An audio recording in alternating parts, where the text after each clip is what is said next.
नमस्कार मु जुलूस सार आपण मानक स्वागत जनाऊँगी जुलूस सार यूट्यूब चैनल को पिला माने तुमर अष्टम श्रेणीर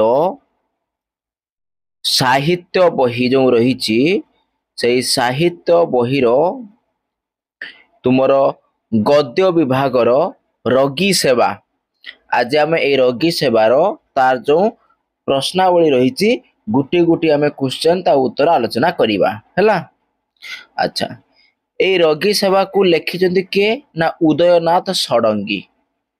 आस पिला बने देख फास्ट एक नंबर आइला क्वेश्चन एक नंबर क देला कौन से समय रे ग्रामवासी मानकर डाक्तर विषय रे कौन धारणा थिला। उत्तर हेउची से समय रे ग्रामवासी धारणा थिला डाक्तर माने केवल कटाकटी करती तेणु रोग हेले केही डाक्तर पाखकू न जाई वैद्य पाखकू जाई थांती।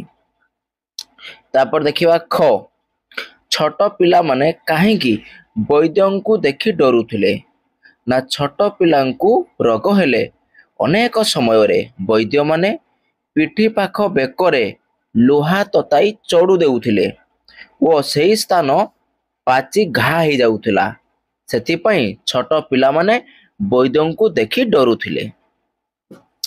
तापर देखिबा ग कटा घार चिकित्सा विषय रे स्वास्थ्य रक्षा बही रे कौन लेखा जाइथिला ना पाठ्य पुस्तकर स्वास्थ्य रक्षा बही रे उल्लेखन थिला जे कटा घारे दुबकू छेची किंबा पाटी रे चुबाई लगाइले रक्त बहिबा संगे संगे बंद हो जाए वो घा मध्य शीघ्र सुखी जाए। तापर देखिबा घ वैद्य गड़र कटा घा सुखाइबा पाई केउ जिनिसर व्यवहार करुथिले। वैद्य गड़र कटा घा सुखाइबा पाई कौनसी एक गछर गुटिए पत्र माने गुड़िए पत्र छेची ताकू कौन करुथिले ना पूरा से घारे लगेई देउथिले एवं तापरे खंडिए कनारे से कटा घा को स्थान को बांधि देउथिले। प्रतिदिन किछि कौलिया दुब घास छेची ताकू गोटिए गोटिए पत्र पुड़े बांधि औषध रूपे देउथिले। तापर देखिबा उओ हला कौन कहला ना सुदुरियाना किए सुदुरियाना हेउची महान जनसेवा सुदर्शन पहराज से साइकेल ने बुली बुली खरा वर्षा को खातिर न करी अकुंठ चित्तरे रोगी और दुखींकर सेवा करी निजे को उत्सर्ग कर देथिले।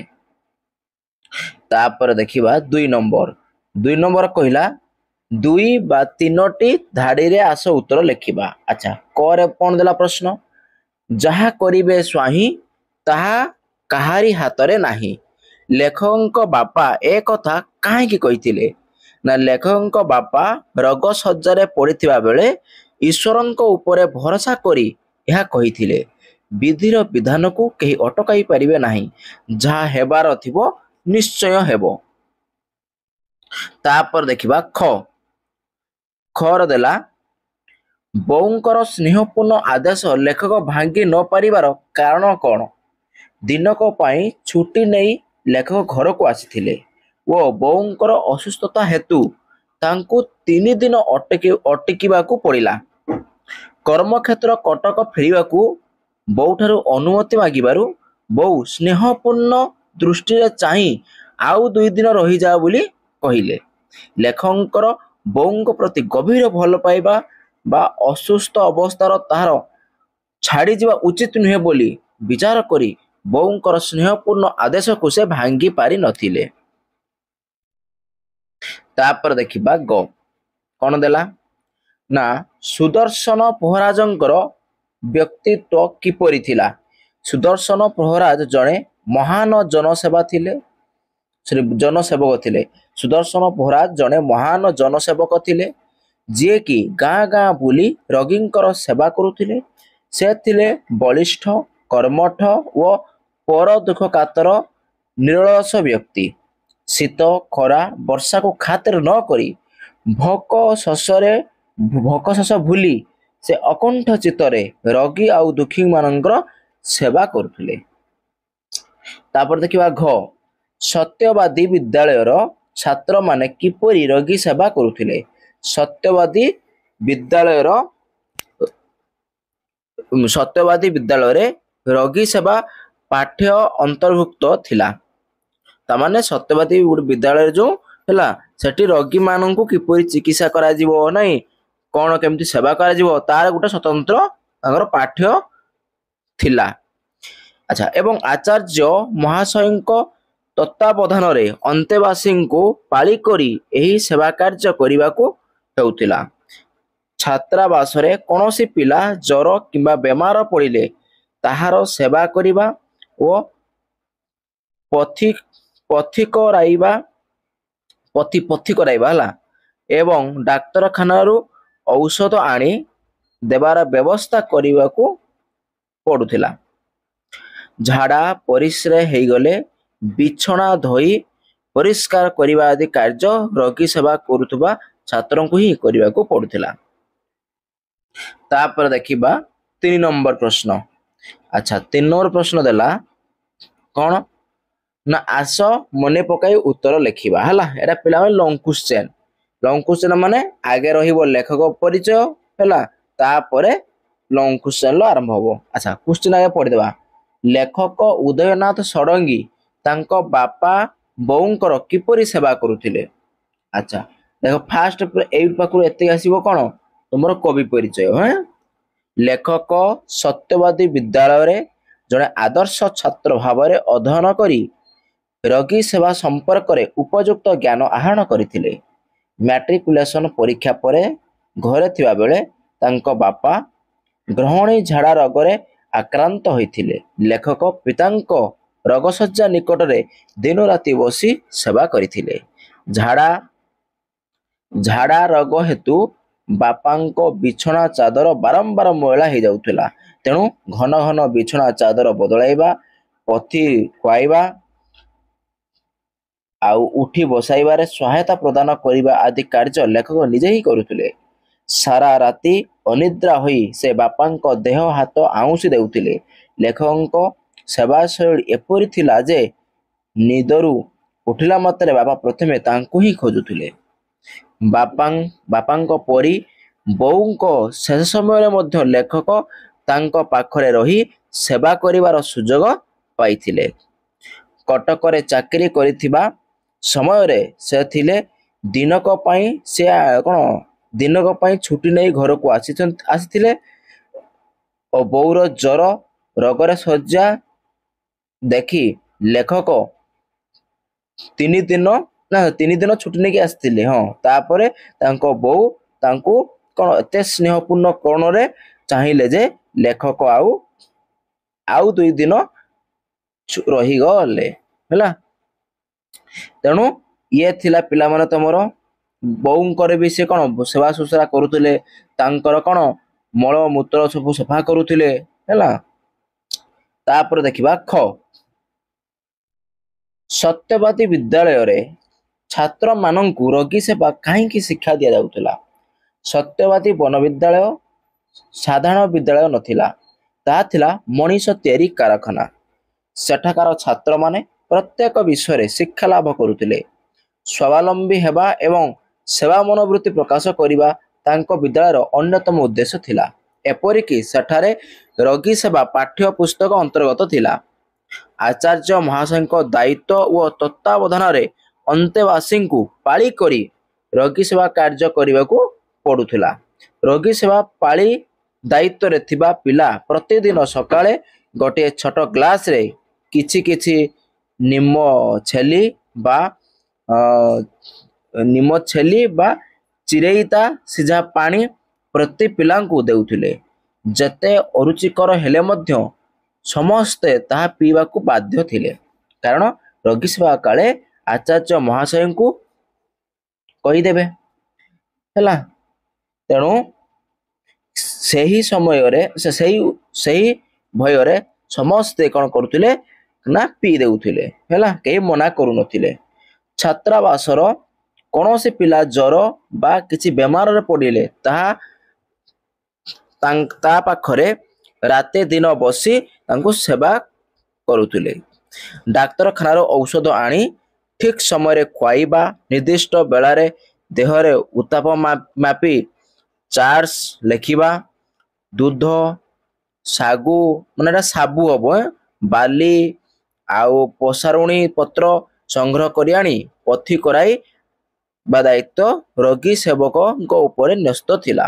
ଏପରିକି ରୋଗୀର ମୁଣ୍ଡ ଗୋଡ଼ ଚିପିଦେବା, ଝାଡ଼ା ପରିସ୍ରା ହେଲେ ବିଛଣା ଧୋଇ ପରିଷ୍କାର କରିବା ଆଦି କାର୍ଯ୍ୟ ରୋଗୀ ସେବକଙ୍କୁ ହିଁ କରିବାକୁ ପଡୁଥିଲା। ଏହା ହିଁ ଥିଲା ସତ୍ୟବାଦୀ ବିଦ୍ୟାଳୟର ବିଶେଷତ୍ୱ।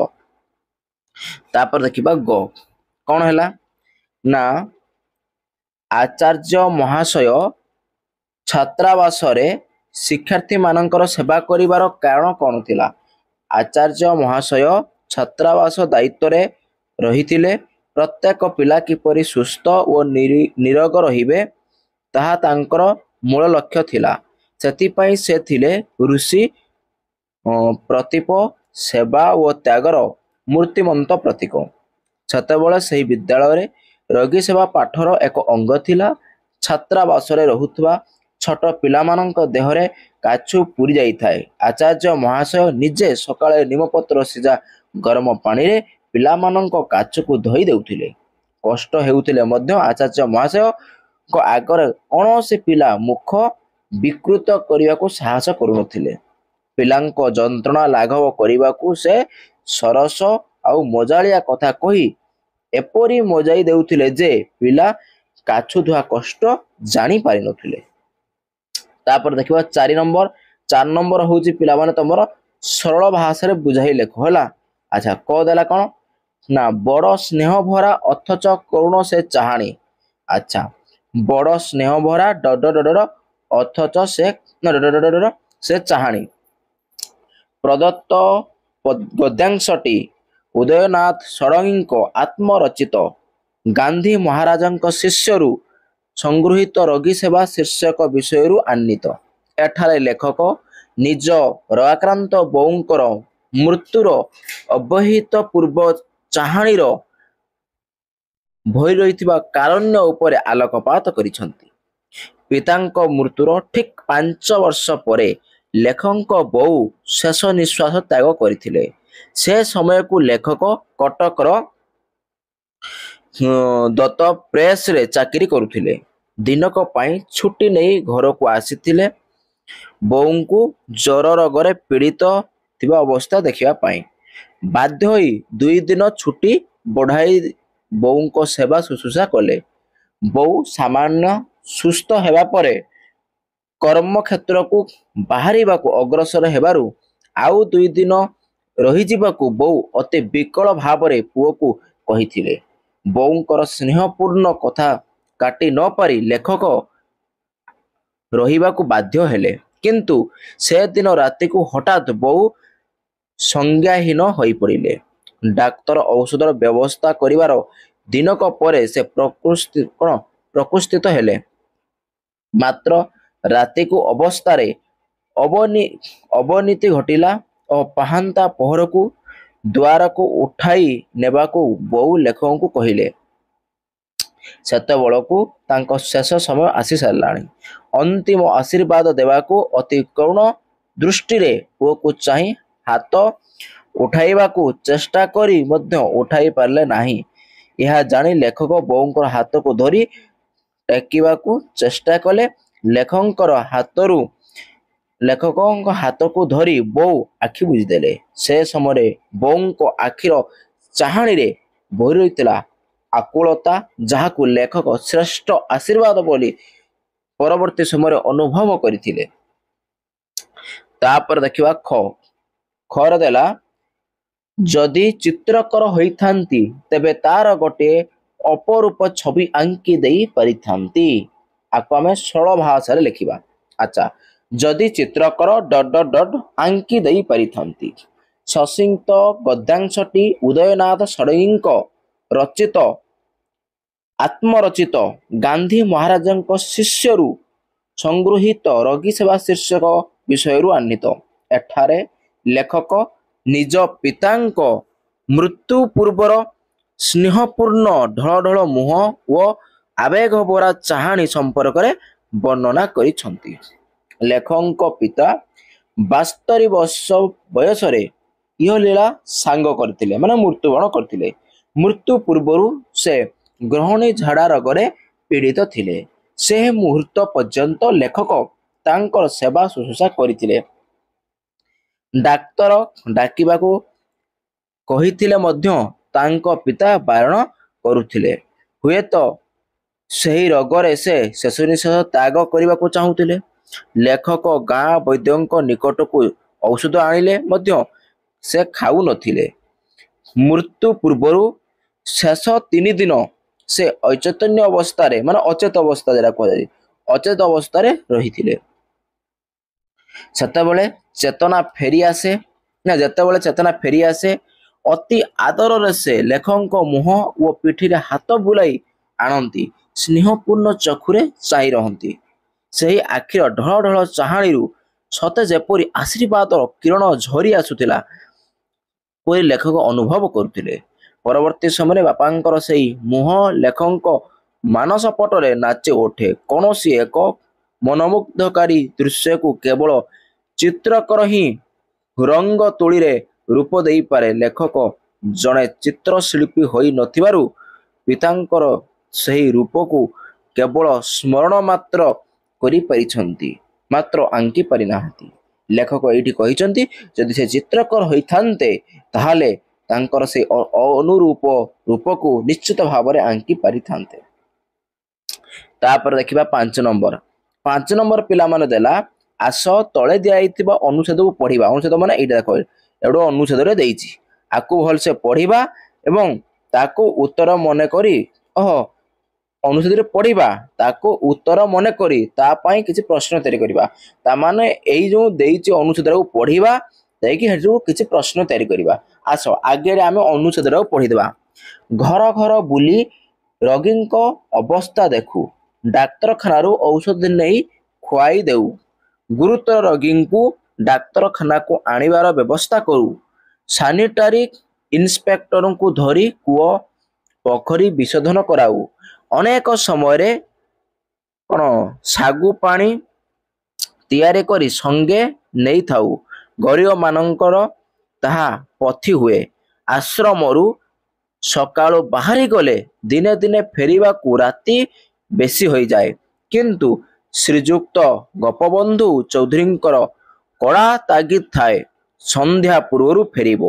ଆଶ୍ରମ ଭିତରକୁ ଯିବା ପୂର୍ବରୁ ଗୋଡ଼ ହାତ ଫିନାଇଲ ପାଣିରେ ଧୋଇବ ଓ ଗରମ ପାଣିରେ ଧୋଇବ। ଆକୁ ଆମେ ପ୍ରଶ୍ନ କରିବା ହେଲା। ଦେଖ କଣ ଫାଷ୍ଟ ଆସିଲା, କଣ ପ୍ରଶ୍ନ କରିବା? ଗୁରୁତର ରୋଗୀମାନଙ୍କ ପାଇଁ କିପରି ବ୍ୟବସ୍ଥା କରିବାକୁ ପଡୁଥିଲା। ତାପରେ କାହାକୁ ଧରି କୂଅ ପୋଖରୀ ବିଶୋଧନ କରାଯାଏ। ସାନିଟାରୀ ଇନ୍ସପେକ୍ଟରଙ୍କୁ ଧରି କଣ କରାଯାଏ। ଶାଗୁ ପାଣି କାହିଁକି ସଙ୍ଗରେ ନେବାକୁ ହୋଇଥାଏ। ଅନେକ ସମୟରେ କଣ ତିଆରି କରି ସାଙ୍ଗରେ ନେବାକୁ ହୋଇଥାଏ। ସକାଳୁ ବାହାରି ଗଲେ ଆଶ୍ରମକୁ କେତେବେଳେ ଫେରିବାକୁ ହୋଇଥାଏ। ଗୋପବନ୍ଧୁ ଚୌଧୁରୀଙ୍କର କଡ଼ା ତାଗିଦ କଣ ଥାଏ। ସନ୍ଧ୍ୟା ପୂର୍ବରୁ ଫେରିବା ପାଇଁ କିଏ ତାଗିଦ କରିଥାନ୍ତି। ଆଶ୍ରମ ଭିତରକୁ ଯିବା ପୂର୍ବରୁ କିପରି ପରିଷ୍କାର ହେବାକୁ ପଡିଥାଏ। ତାପରେ ଦେଖିବା ପିଲାମାନେ 6 ନମ୍ବର ହେଲା। 6 ନମ୍ବର କଣ କହିଲା, ଆସ ତଳ କୋଠରୀରୁ ଅକ୍ଷର ନେଇ ଶବ୍ଦ ଗଢିବା। ନାଇଁ, ଆଚ୍ଛା ଦେଖ ଏଇଟା ଗୋଟେ ହେଇପାରିବ ତାଲିମ, ତାଲିମ ହେଇପାରିବ। ନାଇଁ, ତାପରେ ଆଉ କଣ ହେଇପାରିବ ନା, ଆଉ ହେଇପାରିବ ମାନେ ସବୁ ସିରିଏଲ। ଆଚ୍ଛା ଦେଖ ପିଲାମାନେ, ମୁଁ ଏଠି ତମକୁ ଏଠି ମୁଁ ଦେଖେଇ ଦଉଛି ହେଲା। ତାଲିମ, ସମାଗମ ହେଲା, ସ୍ୱେଚ୍ଛାସେବକ, ପ୍ରଖର, ବିକୃତି, ଛେଉଣ୍ଡ, ତାଗିଦ, ଖଞ୍ଜା ପ୍ରକୃତି, ଛେଲି, ବଛା, ସେବା ହେଲା, ଏଗା ସବୁ ହେଇପାରିବ। ତାପରେ ଦେଖିବା 7 ନମ୍ବର। 7 ନମ୍ବର କଣ କହିଛି, बंधनी मध्य उपयुक्त उपयुक्त शब्दवाची शून्यस्थान पूरण करवा। अच्छा करदेला बापा शेष 3 दिन डैश अवस्था थिले अचैतन्य अवस्था थिले नहीं तने अचैतन्य कौड़ा हम लास्ट हम अचैतन्य है। अच्छा बौर शरीर रे रोग डैश शक्ति नथिला कौन रे प्रतिषेधक नहीं प्रति प्रतिषेधक एटा आसी प्रतिषेधक एटा है। माँ पुओ को डैश कले कौन कले रे आशीर्वाद कले हैला कौन कले रे ना आशीर्वाद कले एटा बनाना छुआ देखुथुबो रे आशीर्वाद बनाना हैला। अच्छा शुभ डैश आसिला मुहूर्त। अच्छा मुहूर्त बनाना कोउटा हबो रे मुहूर्त एटा आसीबो हैला मुहूर्त। ओके बनाना का देखुथुबो सब एका एका लिखाई रोगी पाई उपयुक्त डैश आवश्यक कौन रे शुश्रूषा शुश्रूषा है शुश्रूषा एटा आसीबो हैला बास। तापर देखिबा 8 नंबर कौन कहिछि आरंभ रे अक्षर जोग करी 5टी शब्द गढ़िबा नूतन शब्द को एठारे लिखिबा। अच्छा अ लगै लिखिबा अक्षर जोग करी हैला माने कौन आसीबो रे देखो ना अ लगेले कौन आसीबो देखो ना अ आउ देखो अ आउ चैतन्य अचैतन्य हबो नहीं अनैतिक आसीबो अचैतन्य आसपार आउ कड़े अनैतिक आसपार अगोचर आसो असामान्य आसपार आउ गोटे कौन अहितकर आसपार नहीं। अच्छा देख लिखिदेले तापर से नहीं वाक्य गठन करवा। अच्छा ये लिखागला से नहीं वाक्य गठन करवा ताने देख अचैतन्य रोगीटी रोगरे अचैतन्य हो जाइछि। अच्छा तापर देखिबा असामान्य है असामान्य रे कौन आसीबो ना गंगाधर मेहेर असामान्य कवि प्रतिभार अधिकारी थिले। अहितकर अत्यधिक अत्यधिक तेल मसला युक्त खाद्य स्वास्थ्य प्रति अहितकर। अगोचर विश्व कवि पूरा नाम काहाकू अगोचर नथिला। अनैतिक अनैतिक कार्य लिप्त हेले अवश्य दंड भोगिବାକୁ पड़िथाए। तापर देखिबा 9 नंबर 9 नंबर कौन कहला आस उपयुक्त विपरीत अर्थबोधक शब्द लिखिबा। अच्छा विपरीत अर्थबोधक शब्द लिखिबा है ए कठोर दिया बाछी लिखिबा।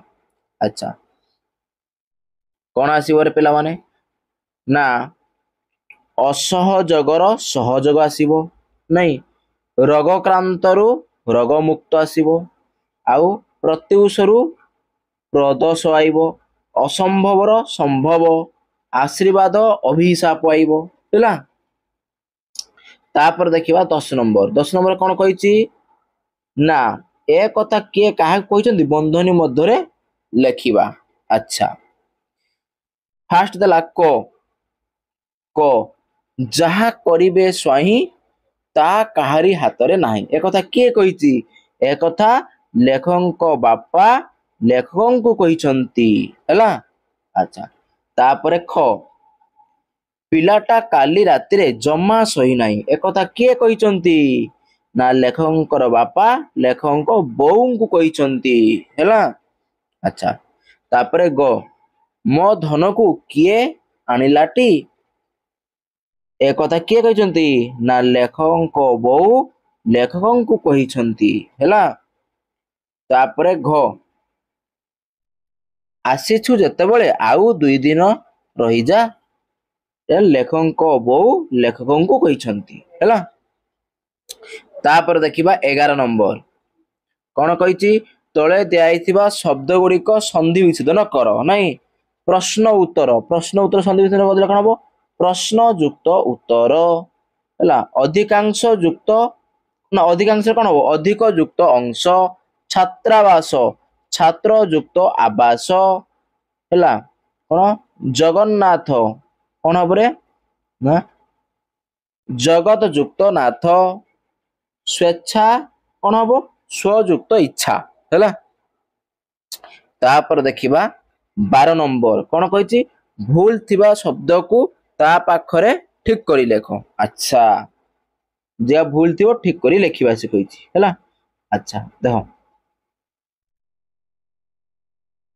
जगह भूल अच्छी तो ठीक कर लिखे कौन हम देख ना शीघ्र लिखाई ठीक कने कौन हम शीघ्र आश्वासना ये कौन हम आश्वासना है तालुएस थिला कि ठीक कने दंतेश हम विकृति है करे रु हम आशीर्वाद बरे रेप हम है।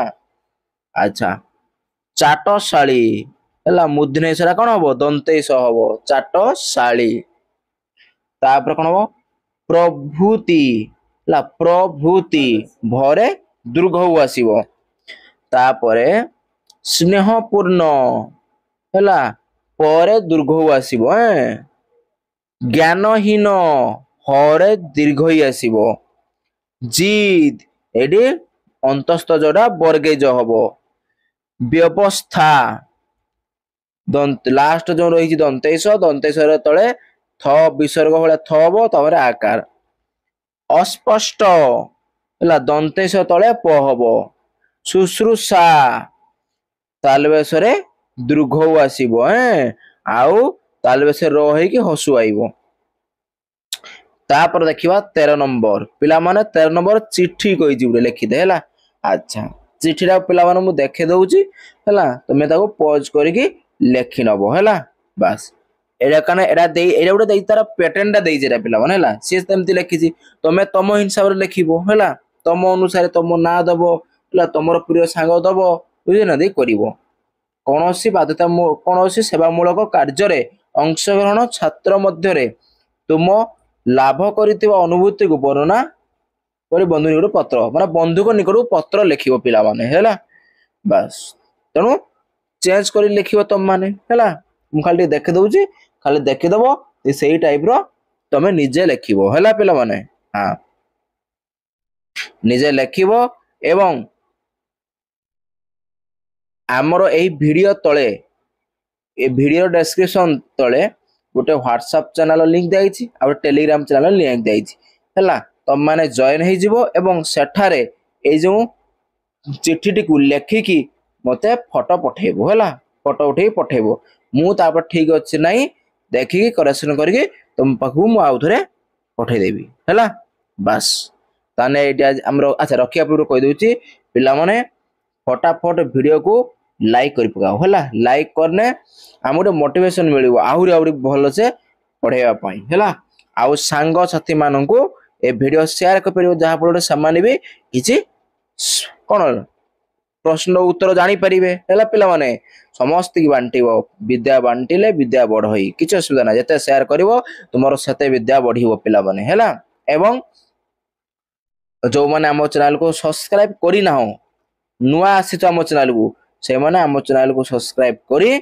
पाखर थिबा घंटी बेल को दबाई दबो जहा फल हमर एही बेला वीडियो अपलोड होवा क्षणी सर्वप्रथम आपन पाखर सूचना पहुंची परिबो हैला एवं जदी पूरा सीरियली देखिया पई चाहुचो प्लेलिस्ट को जीवो प्लेलिस्ट ना थिबो अष्टम श्रेणी साहित्य हैला एरा पूरा विषय वाइज हैला देखि परिबो तना आज पिला माने रखिबा बाय बाय।